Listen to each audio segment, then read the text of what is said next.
And we are joined right now by J.J. Green. He is the National Security Correspondent with our news partner, WTOP.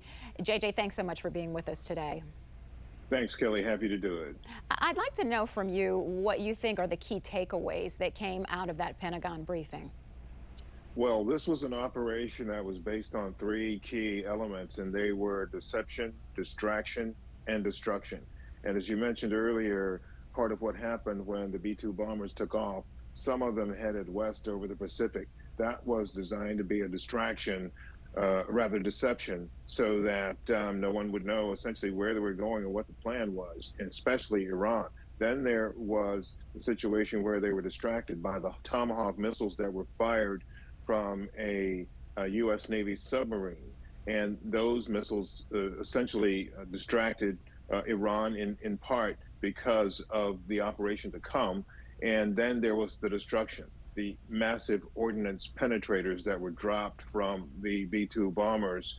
And, you know, these are the GB-57 bombs that can penetrate very deeply into the ground. But those were the three key elements. And then there was the follow-up at the Esfahan facility, because the first two operations, part of this operation targeted Fordo and the other site. But there were three elements again. There was deception, distraction, and then this massive destruction that the Pentagon says they achieved, quote, very successfully. Yeah, because there are now questions about the effectiveness of this latest military action. So how soon do you think we'll have an understanding about whether or not these sites were actually destroyed? Well, it's going to be difficult to put a date or time on it, because the battle damage assessment, as they call it, is going to take a while. And a part of the reason why it would take a while is because Iran is a very opaque target. It's a very opaque place. There are not people there that can just drive in or just even look in easily and see what the assessment is. Certainly nobody on the ground that can do that quickly. There are some perhaps technical tools that can be used, but that too is going to take time to first to collect that information, but then they'll have to assess it to make sure that it's accurate. And then of course they're going to want to confirm it. I'm pretty certain they're going to try to get someone on the ground or some people on the ground that can confirm it. But it's not something that's likely to happen in an hour or two. It may take a while. Iran's foreign minister accusing the U.S. of crossing a very big red line. How do you expect Iran to respond to this? Will Iran retaliate? Oh, without a doubt. And this is going to be massive. They're going to likely respond with sabotage, asymmetric warfare, and then there's the possibility of bloodshed. And the reason for that is because Iran, and it's well known that they do have this capability, they have people that are known as sleepers all over Europe and, you know, in Latin America and possibly even here in the U.S. And their objective, their job, their mission is to do nothing but wait for the time to be called up to respond to what they consider an existential crisis, at least the regime. It's not clear that they will use that tactic, but it's very, very certain they have it.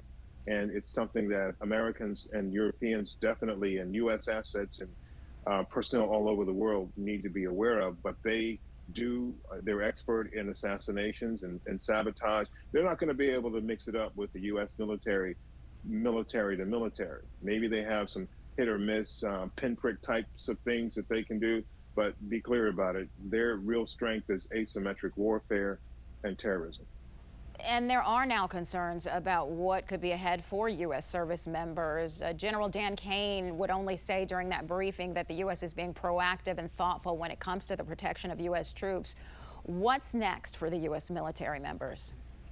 Well, on a daily basis, the U.S. military, as they would say, are always ready to fight tonight. And a part of being able to fight tonight is to be able to protect the force, to make sure the force can do what it can and needs to do. And there is a very special element of what they do on a daily basis called force protection.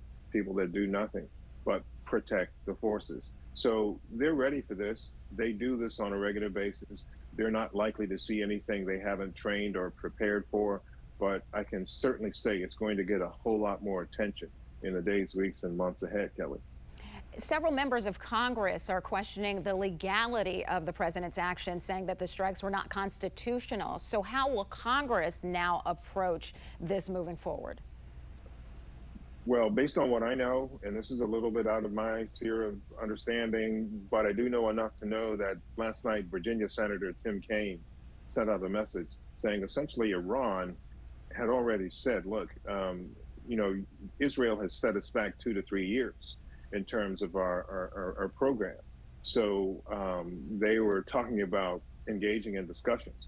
This attack, based on what we've heard from them today, is considered an act of war. Congress has said, and it's pretty clear when you look at the Constitution, that they have dominion over whether the U.S. goes to war or not.